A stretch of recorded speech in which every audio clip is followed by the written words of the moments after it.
ಸಂಘಟನ್ ಸರ್ಜಾನ್ ಅಭಿಯಾನ್ನಲ್ಲಿ ವೇಣುಗೋಪಾಲ್ ಅವರು ಹೇಳಿದ್ದಾರೆ 50 ವರ್ಷದೊಳಗಿರ್ತಕ್ಕಂಥವ್ರಿಗೆ ಅಧ್ಯಕ್ಷ ಸ್ಥಾನವನ್ನು ಕೊಡ್ತೀವಿ.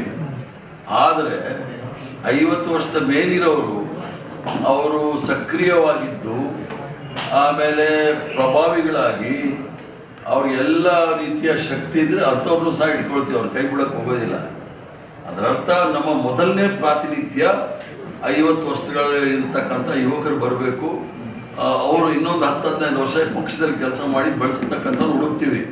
ಸಿಕ್ಕಲಿಲ್ಲ ಅಂದರೆ ಅಕಸ್ಮಾತ್ ಬೇರೆಯವರು ಸಹ ಹಿರಿಯರು ಇರ್ತಾರೆ, ಅವ್ರು ಎಲ್ಲ ರೀತಿಯ ಸಾಮರ್ಥ್ಯ ಇರುತ್ತೆ, ಅವರಿಗೆ ಪ್ರಭಾವಿಗಳಿರ್ತಾರೆ, ಅಂಥವ್ರನ್ನೂ ಸಹ ನಾವು ಆಯ್ಕೆ ಮಾಡ್ತೀವಿ. ಯಾಕಂದರೆ ಅದಕ್ಕೋಸ್ಕರ ಇದರಲ್ಲಿ ಸ್ಪಷ್ಟವಾಗಿ ಸಾಮಾಜಿಕ ನ್ಯಾಯದ ಜೊತೆಗೆ, ಅದರಲ್ಲಿ ಸಾಮಾಜಿಕ ನ್ಯಾಯದ ಜೊತೆಗೆ ಮಹಿಳೆಯರು, ಯುವಕರು ಮತ್ತು ಅಲ್ಪಸಂಖ್ಯಾತರು, ಹಿಂದುಳಿದ ವರ್ಗದವರು, SC ST ಅವರು ಎಲ್ರಿಗೂ ಸಹ ಅವಕಾಶ ಕೊಡಬೇಕು ಅನ್ನೋ ಮೂಲ ಉದ್ದೇಶದಿಂದ ಈ ಸಂಘಟನ್ ಸರ್ಜಾನ್ ಅಭಿಯಾನ ಮಾಡಿದ್ದೇವೆ. ಅಲ್ಲಲ್ಲ, ಅವರು ಬಹಳಷ್ಟು ಜಾಗದಲ್ಲಿ ಇದ್ದಾರೆ, ಇಲ್ಲ ಅಂತಲ್ಲ. ಯಾರ್ಯಾರಿಗೆ ಹೇಗೆ ಬರುತ್ತೆ ಸಾಮಾಜಿಕ ಎಲ್ರಿಗೂ ಸಹ ಅವಕಾಶಗಳು ಸಿಗುತ್ತೆ. ನಮ್ಮ ಕಾರ್ಯಕ್ರಮಗಳನ್ನು ನೀವು ನೋಡ್ತಾ ಇದ್ರೆ ನಮ್ಮ ಚಾನೆಲ್ ಅನ್ನ ಸಬ್ಸ್ಕ್ರೈಬ್ ಮಾಡಿ, ಪಕ್ಕದ ಬೆಲ್ ಐಕನ್ ಒತ್ತಿ ನಮ್ಮನ್ನ ಬೆಂಬಲಿಸಿ. ಹಾಗೆ ನಮ್ಮ ಕಾರ್ಯಕ್ರಮಗಳನ್ನ ಲೈಕ್ ಮಾಡಿ, ಕಮೆಂಟ್ ಮಾಡಿ, ಅದನ್ನ ಬೇರೆಯವರಿಗೂ ವಾಟ್ಸ್ಆಪ್ ಮೂಲಕ ಶೇರ್ ಮಾಡಿ.